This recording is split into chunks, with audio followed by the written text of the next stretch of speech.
আসসালামু আলাইকুম ওয়া রাহমাতুল্লাহি ওয়া বারাকাতুহু। পবিত্র রমাদান মাসে আমাদের সপ্তম প্রায়োরিটি হচ্ছে সবর অর্জন করা।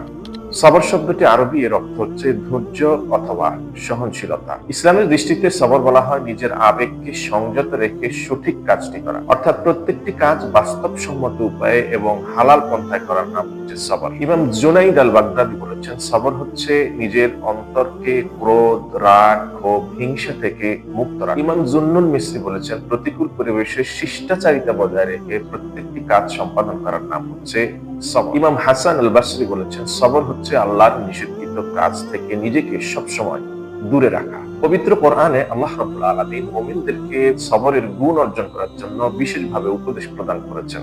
আল্লাহ বলছেন, ইয়া আইয়ুহাল্লাযীনা আমানুসতাঈনু বিস-সাবরি ওয়াস-সালাহ ইন্নাল্লাহা মা'আস-সাবিরিন। অর্থাৎ হে ঈমানদারগণ, তোমরা সালাত এবং সবরের মাধ্যমে আল্লাহর নিকট সাহায্য প্রার্থনা করো, নিশ্চয়ই আল্লাহ সবরকারীদের সাথে রয়েছে। অন্য আয়াতে আল্লাহ বলেছেন, ওয়াল্লাহু ইউহিব্বুস-সাবিরিন, অর্থাৎ আল্লাহ সবরকারীদেরকে ভালোবাসেন। সূরা আল আসরে বলা হয়েছে, ওয়াল আসর ইন্নাল ইনসানা লাফি খুসর ইল্লাল্লাযীনা আমানু ওয়া আমিলুস সালিহাত ওয়া তাওয়াসাউ বিল হাক্কি ওয়া তাওয়াসাউ বিস সাবর। অর্থাৎ নিশ্চয়ই মানুষ ক্ষতির মধ্যে নিমজ্জিত, তবে তারা নয় যারা আল্লাহর প্রতি ঈমান এনেছে, নেক আমল করেছে, পরস্পর সত্য ও ন্যায়ের উপদেশ দিয়েছে এবং ধৈর্য ধারণের পরামর্শ দিয়েছে। এমনি ভাবে আল্লাহ রাব্বুল আলামিন পবিত্র কোরআনের অসংখ্য আয়াতে সর্বাবস্থায় সবর অর্জন করার উপদেশ দিয়েছে। হাদিস শরীফে এসেছে, নবী করিম সাল্লাল্লাহু আলাইহি ওয়াসাল্লামের কাছে এক ব্যক্তি এসে জিজ্ঞাসা করেছে, হে আল্লাহর রাসূল, সর্বোত্তম ঈমানের বৈশিষ্ট্য কি? জবাবে নবী করিম সাল্লাল্লাহু আলাইহি ওয়াসাল্লাম বলেছেন, আস-সাবরু ওয়াস-সামাহাতু, অর্থাৎ ধৈর্য ধারণ করা এবং সহনশীলতা অর্জন করা। হাদিস শরীফে নবী করিম সাল্লাল্লাহু আলাইহি ওয়াসাল্লাম সিয়াম পালনের মাধ্যমে সবর অর্জিত হয় এই মর্মে ঘোষণা প্রদান করেছেন।